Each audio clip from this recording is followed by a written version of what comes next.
téléspectateurs de Ndam TV la télé de la victoire comme ni ñu koy baaxoo di defee jeudi bu nekk ci seen émission seeti docteur tey nag ñu ngi fii Rufisque Diorga Chérif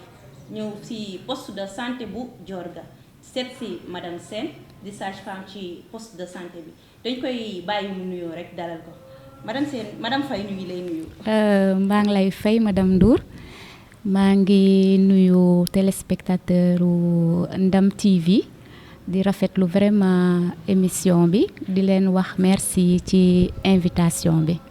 waaw comme ni nga ko indee léegi nii rek tey boo ñu doon wax ci poste de santé bi lan nga ñu ci mën a indil balaa ñuy dugg ci sunu thème tey bi. waaw ñëw ngeen benn poste de santé boo xam ne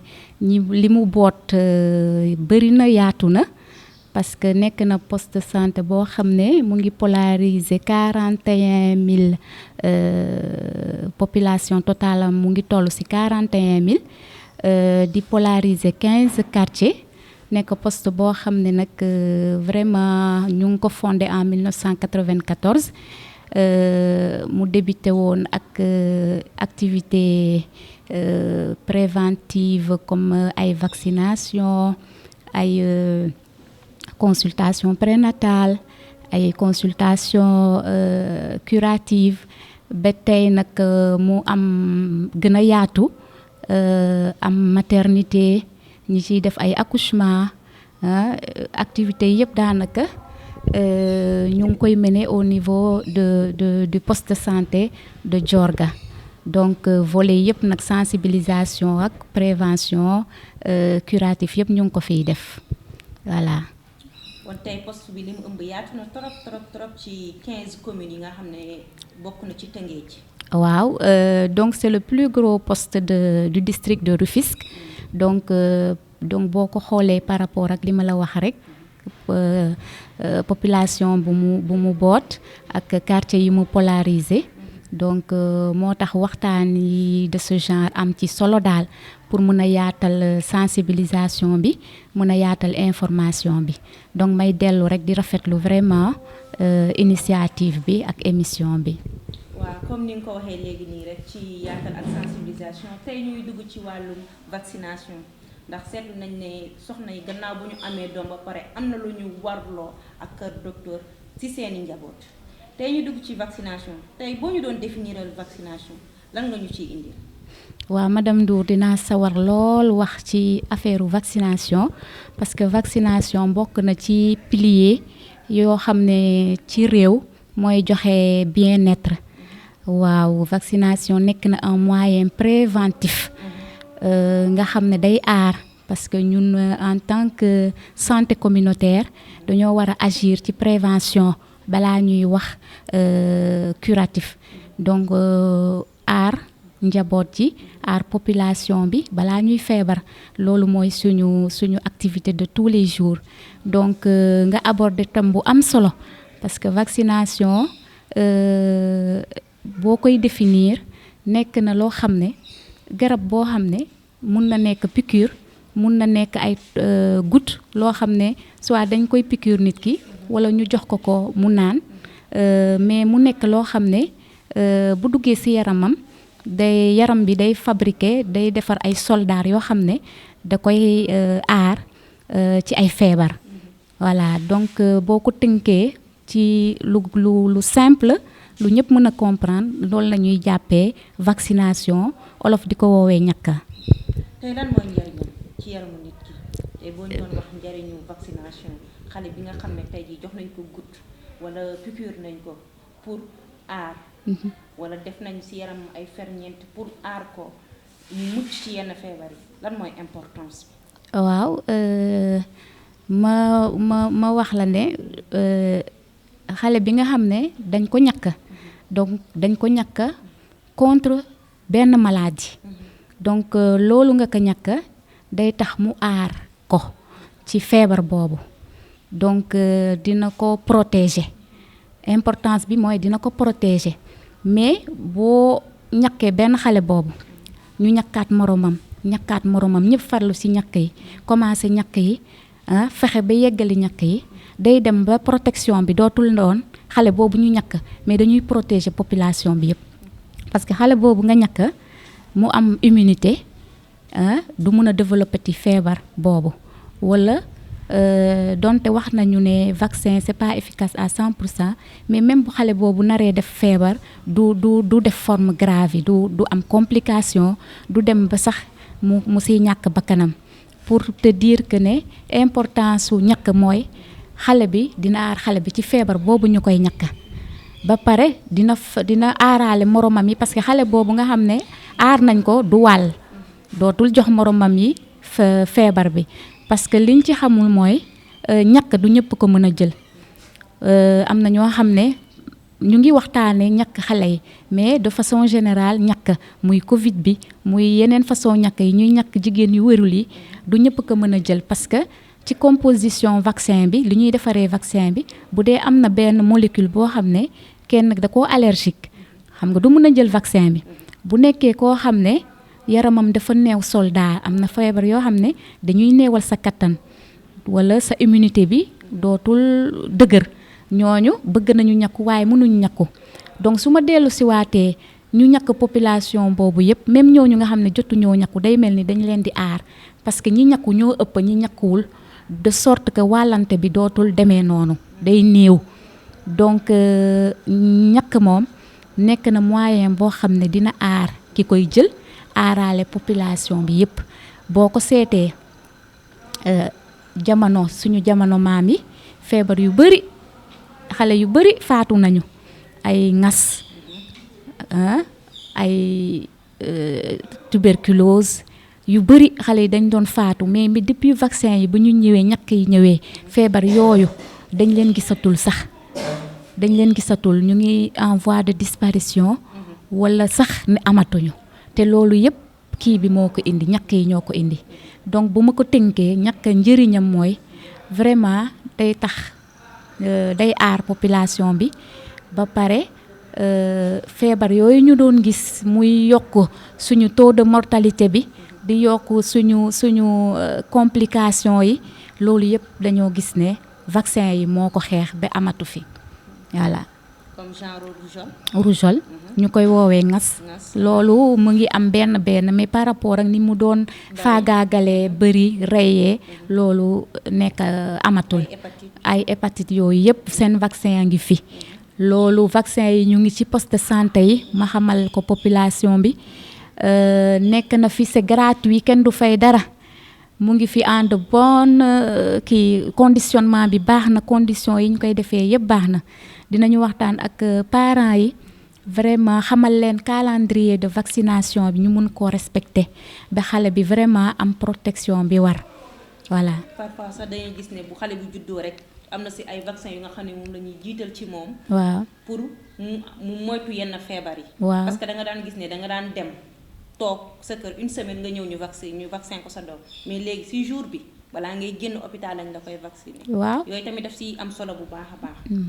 tey jii nii boo ñuy wax objectif bi wu ñàkk bi. lan la gannaaw ba nga ñu ko indilee ndax gis naa ne brosse nga ko ci importance bi. waaw tey jii nii objectif bi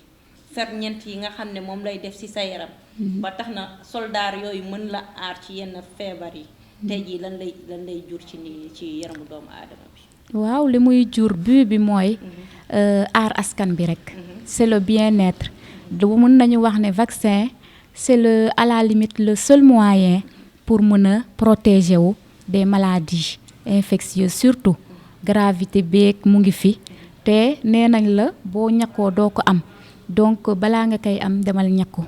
ñàkk bi ñu ngi fi comme ni ma ko waxee nañu indi xale yi ñu ñàkku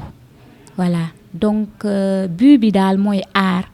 askan bi aar xale bi nga xam ne moom la ñuy ñàkk du mën a wàll moromam épidémie yi daf fiy jóge taux de mortalité yi lié à ces maladies day dellu gannaaw ba dootuñu am vraiment ce taux là voilà. est-ce que jigéen ñi tey conscient nañ ci wàllu ñàkk yi parce que dañ ci gis ko nga xam ne visite prénatale yi du ko def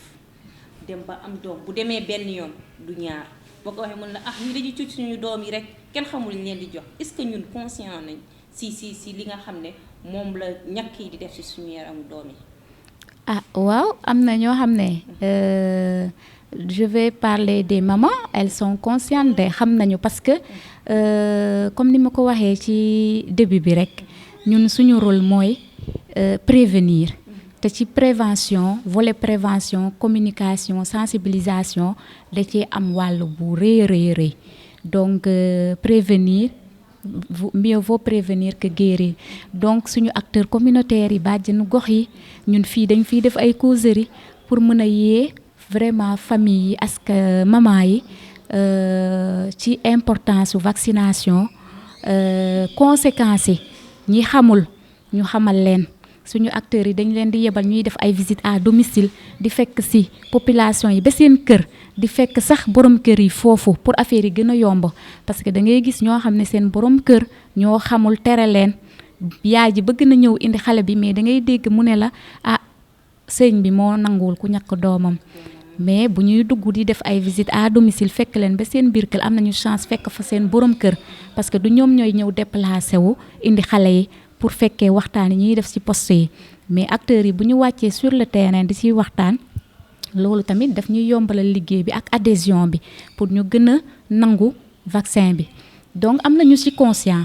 mais du ma ne ñëpp. bon tey jii ñàkk bi am na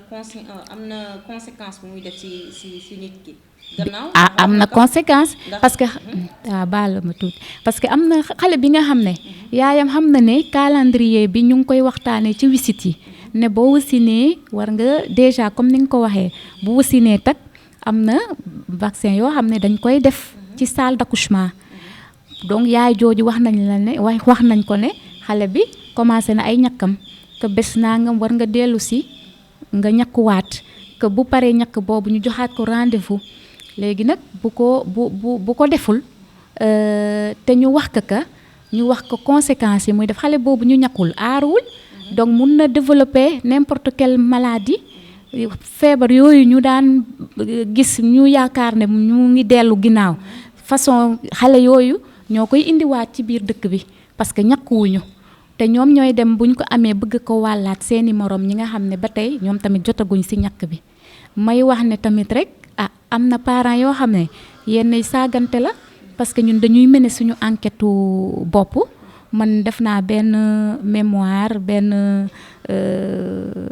kii boo xam ne rapport kii boo xam ne formation boo xam ne ci loolu laa liggéey lu tax nit ñi xam